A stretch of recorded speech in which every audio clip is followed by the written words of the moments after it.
A rest from the mountains for the Peloton of the Giro D'Italia, but no rest from the rain, I'm afraid.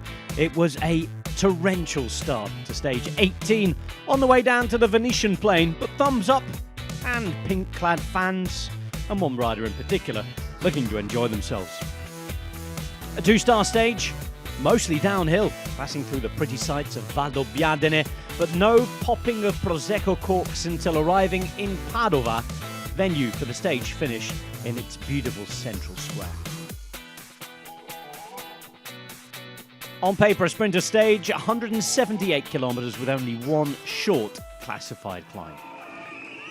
Pogacar in pink and almost 8 minutes of a lead. Milan with the Maglia Ciclamino already almost assured, and the flag was waved with a start under those torrential conditions. There had been a lot of wondering as to whether there were few enough sprinters to see an uncontrolled start, but it was a heavily contested start. Despite big sprint teams being there, there was plenty of ambition to get up the road, not least for Edoardo Affini. He was a rider who is from very, very close to the finish. He tried to get in the breakaway, but was not allowed to go by Lidl Trek. Four riders did get away, and they get a very good advantage of almost 2 minutes 20 seconds. Miguel Honoré of EF Education Easy Post, who won the stage the day before. Maestri and Pietro Bon were there, as was Fiorelli, the latter looking to extend his lead in the Inter-Giro competition. First it was the intermediate sprints competition, lead extended there by the main man Pietro Bon. And for the Maglia Ciclamino, no contest. Milan making sure he had a bigger buffer. Lidl Trek, Soudal-QuickStep and Tudor Pro Cycling all contributed to control the breakaway. Filippo Fiorelli doing just the business he needed to do in the Inter-Giro competition, and more Ciclamino points went the way of Milan.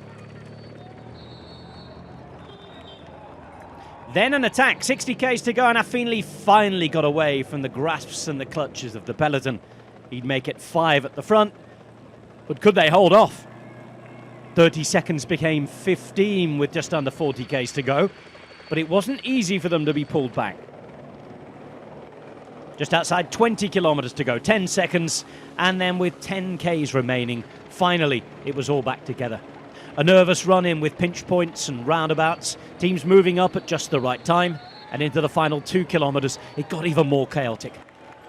A left turn with 900 metres to go. Tudor Pro Cycling positioned brilliantly with Alberto Dainese, the home rider for the grand finale. Then it was Consonni turns looking around, but they couldn't see Milan. He'd finally get his way through the traffic for the final few hundred metres. He'd hit the front in the middle, but on the left-hand side, Tim Merlier in the blue and white, able to win for just the second time at this Giro. Merlier, Milan, Groves, Aniolkowski and Dainese up there. Delight though for Soudal-QuickStep. 3 stage wins for them at this Giro, and navigating the chaos well to win a Grand Tour stage in the 3rd week for the first time in his career was Tim Merlier. First time he's won 2 stages in a single Giro as well. And he did it well. It's now Milan 3, Merlier 2. Delight for the Belgian team and their former national champ. So it's Merlier, Milan, Groves, Dainese, Aniolkowski, with Gaviria, Mikkels, Ewan, Ballerini and Molano in the top 10.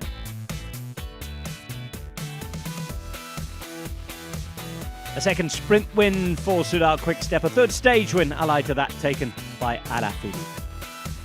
Milan briefly lost the wheel, and that's where the mistake was made for them, but there's no mistaking that difference and that lead in the overall standings. Merlier is up to 3rd in the Maglia Ciclamino, but Milan has it all won now as long as he stays on his bike.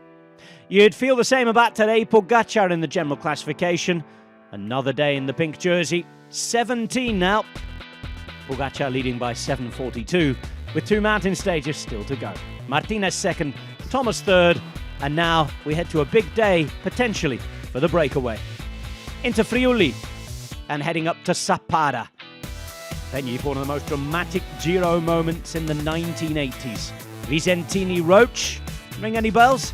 We'll see what happens as the peloton go there, and the break will believe they have a good chance on stage 19.